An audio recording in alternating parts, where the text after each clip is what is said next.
Hello बच्चों, आज हम लोग कल दाल ऊतक के बारे में, जाइलम के बारे में पूरा डिटेल लिखे थे। आज हम लोग पोषवाहक, जिसे हम लोग फ्लोएम कहते हैं, उनके बारे में पूरा डिटेल करेंगे और जानेंगे उनके कितने पार्ट्स होते हैं, उनका क्या कार्य है, यहाँ तक चलेंगे। तो सबसे पहले ध्यान दीजिएगा, पोषवाहक फ्लोएम जिसे कहते हैं, इनका मुख्य कार्य, पोषवाहक का मुख्य कार्य होता है पौधे के पत्ती में जहाँ भोजन बनता है उसको पत्तियों से लेकर तने और उनकी शाखाओं, जड़ों, हर जगह तक भोज्य पदार्थ को पहुँचाना इनका सबसे प्रमुख कार्य है। जो उसे मैंने मेंशन किया है कि इनका मुख्य कार्य पौधों के हरे भाग में भोज्य पदार्थों, बने भोज्य पदार्थों को सभी भागों तक पहुंचाना होता है। यहाँ जोड़ लीजिएगा, हरे भाग में बने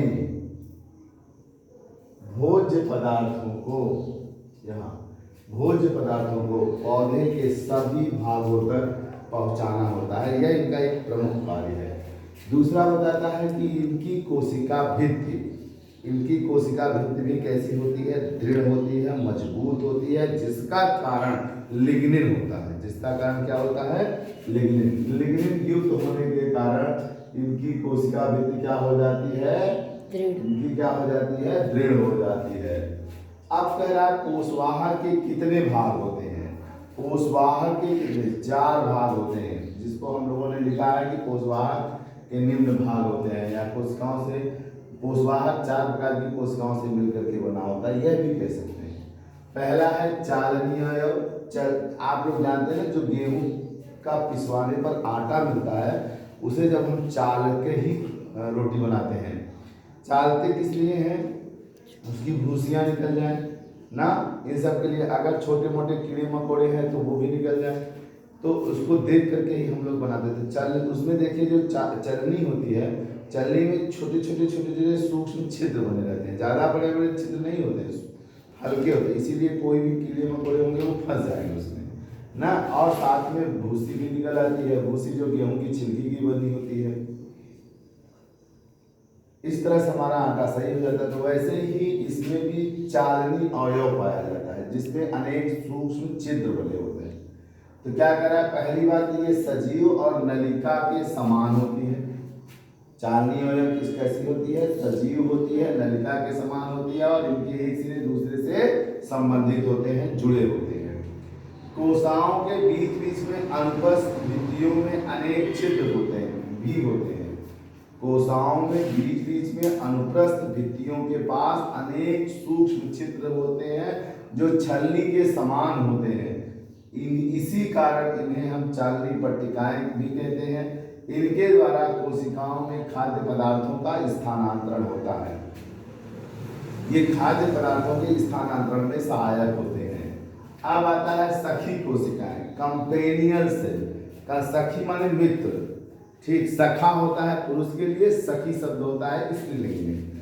तो सखी माने होता है मित्र। तो सखी कोशिका क्या है? ये चालनी नलिकाओं के साथ ही पाए जाते हैं। पहली बात तो ध्यान देना है, ये किसके साथ पाए जाते हैं? चालनी नलिकाओं के, मतलब चालनी अवयवों के साथ। तो चालनी नलिकाओं के पास में स्थित होते हैं, जो लंबी और पतली होती है। और भोज संवहन में चालनी नलिकाओं की यह क्या करती है? मदद करती है। चालनी नलिकाओं का संवहन करती है, मतलब भोज्य पदार्थों को चालनी नलिकाओं के द्वारा, उसके हेल्प से एक स्थान से दूसरे स्थान तक ले जाने का कार्य करती है। और यह बात ध्यान दीजिए, ये चालनी नलिकाओं के पार्श्व माने तो बगल में ही स्थित होती है, बिना इसके ये नहीं होती है। तो इसीलिए इसको सखी कोशिका कहते हैं। किसकी? चालनी नलिका। सखी कोशिका को सखी कोशिका नाम क्यों पड़ा? क्योंकि वह चालनी अवयव के साथ लगी होती है, लंबी होती है, पतली होती है, भोज्य पदार्थों को जो बने होते हैं उनका संवहन करती है, चालनी नलिकाओं की मदद करती है, इसलिए इसे हम लोग सखी कोशिका कहते हैं। हाँ, एक बात ध्यान देना है कि अनावृत बीजी पौधों में, अनावृत बीजी पौधों में ये जो सखी कोशिका है ये नहीं पाई जाती है। अनावृत बीजी पौधों में क्या होता है, सखी कोशिकाओं का अभाव होता है।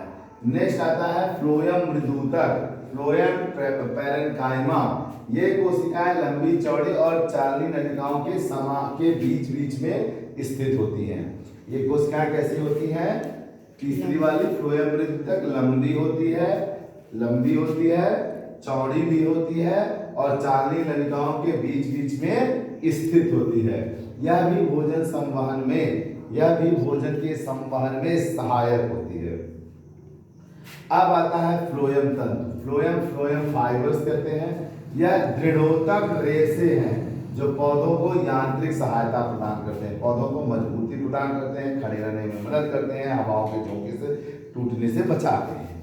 ठीक, पटसन में मिलने वाला, पटसन आप लोगों के यहाँ भिगोया जाता है, उससे मिलने वाले जितने भी रेशे होते हैं वो फ्लोएम तंतु ही कहलाते हैं। पटसन से मिलने वाले जितने भी रेशे होते हैं वो फ्लोएम तंतु ही कहलाते हैं। अब आता है पोषवाहक के कार्य।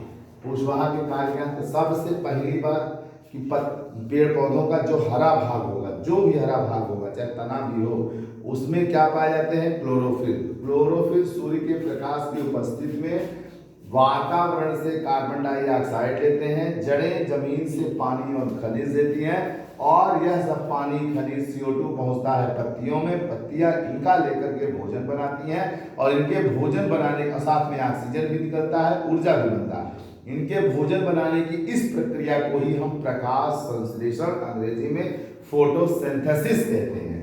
क्या कहते हैं बच्चों, फोटोसिंथेसिस कहते हैं। तो प्रकाश संश्लेषण की सहायता से जो भोज्य पदार्थ पत्तियों में बन जाता है, उन सब भागों को पोषवाहक क्या करता है, पौधे के सभी भागों तक पहुंचाने का कार्य करता है। ये इसका प्रमुख कार्य है। अब आता है, बार बार आया है संवहन ऊतक। संवहन ऊतक में दारू और पोषवाहक दोनों आ जाते हैं, मतलब जाइलम और फ्लोएम दोनों आ जाते हैं, जो जल देता है, जो भोजन देता है, पहुंचाता है। तो संवहन ऊतक क्या है, दार एवं पोषवाहक को ही क्या कहते हैं हम लोग, दोनों के मिले हुए रूप को हम लोग क्या कहते हैं, संवहन ऊतक, वैस्कुलर टिश्यू। ठीक, दार का काम जड़ से पौधे के सभी भाग तक जल और खनिज पदार्थों